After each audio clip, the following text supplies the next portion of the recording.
আসসালামু আলাইকুম।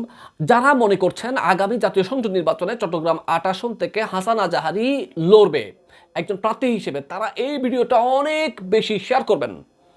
আমি এই সুন্নি জোটের নেতৃস্থানীয় ব্যক্তি যারা আছেন তাদের উদ্দেশ্যে বলতে চাচ্ছি, আপনারা যারা এই সিদ্ধান্ত নিয়েছেন অবশ্যই এটা হঠকারীমূলক একটা সিদ্ধান্ত। মাঠ পর্যায়ে আপনাদের পর্যবেক্ষণ একদম জিরো। আপনাদের অনভিজ্ঞতার ফল হিসেবে কিন্তু অতীতেও একটা আসন সুন্নিরা পায় নাই। এখনো পর্যন্ত আপনারা একই ভুল পথে হাঁটছেন, ভুলটা আল্লাহর ওয়াস্তে করবেন না।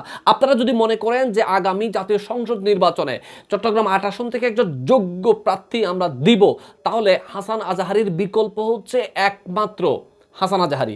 এবং যারা অতীতেও সুন্নি আপনার রাজনৈতিক দলের পক্ষ থেকে চট্টগ্রাম ৮ আসনে লড়েছেন, তাদের চেয়েও আমি ব্যক্তিগত ভাবে মনে করি হাসান আজাহারী অনেক বেশি গ্রহণযোগ্য, তরুণ সমাজের কাছে জনপ্রিয় এবং মাঠ পর্যায়ে তার গ্রহণযোগ্যতা অনেক বেশি। তিন জোটের যারা শীর্ষস্থানে অবস্থান করছেন তারা মনে হয় মনের খায়েশ মেটানোর জন্য এই জোটটা করেছেন। আর এই জোটের এই মানে একতারা চট্টগ্রাম ৮ আসন থেকে প্রার্থী ঘোষণা করলেন, এটা হটকারী সিদ্ধান্ত, তারা ভাই কিছুই না। এদিকে পাঁচলাইশ থানার ছাত্র সেনা ঘোষণা দিয়েছেন হাসান আজাহারীকে আগে নমিনেশন যেভাবে দেওয়া হয়েছে ঠিক তার এই নমিনেশন যেন চট্টগ্রাম ৮ আসন থেকে বলবৎ থাকে। অর্থাৎ দেখেন, সুন্নিয়তের বিরাট একটা সমর্থক গোষ্ঠী যারা মাঠ পর্যায়ে সুন্নিয়তের পক্ষে কাজ করছেন এবং অতীতেও করেছেন, তারা চাইছে এই তরুণ সমাজের কথা। আপনারা কেন বুঝতেছেন না? আপনারা জোটের নেতাদের বলছি, আপনারা মনে করছেন যে প্রার্থিতা দিয়েছেন ব্যাস সুন্নিরা একেবারে উঠে পড়ে লাগবে, আপনাদের জন্য কাজ করবে। জিরো, আপনার জন্য কাজ করবে না। বুঝতেছেন না কেন? মাঠে আপনাদের জনপ্রিয়তা নেই ভাই। মাঠে চাচ্ছে হাসান আজাহারীকে চট্টগ্রাম ৮ আসন থেকে। আপনারা এখনো পর্যন্ত বুঝতে পারছেন না মাঠের অবস্থা আর আপনাদের চিন্তা ভাবনা আসমান জমিন ফারাক আছে।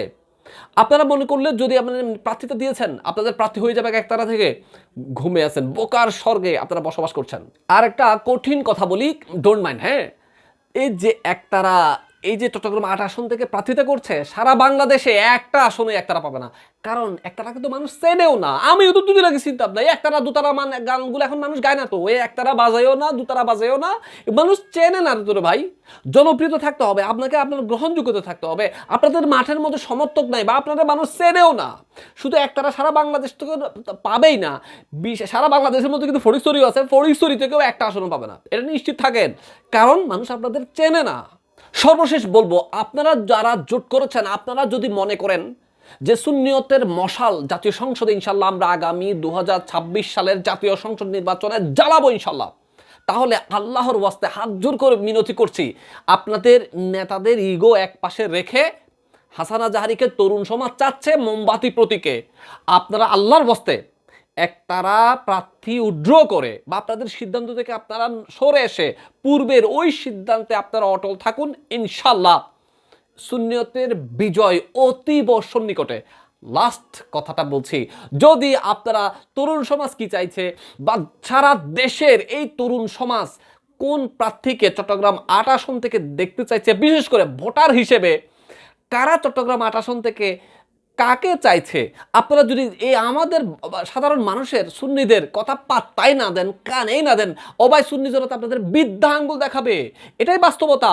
মানে আপনারা বুঝে নেন যে সুন্নি জনতা নয়, আপনাদের দলের এই যে সুন্নি জোটের অনেকেই একতারার পক্ষে কাজ করবে না।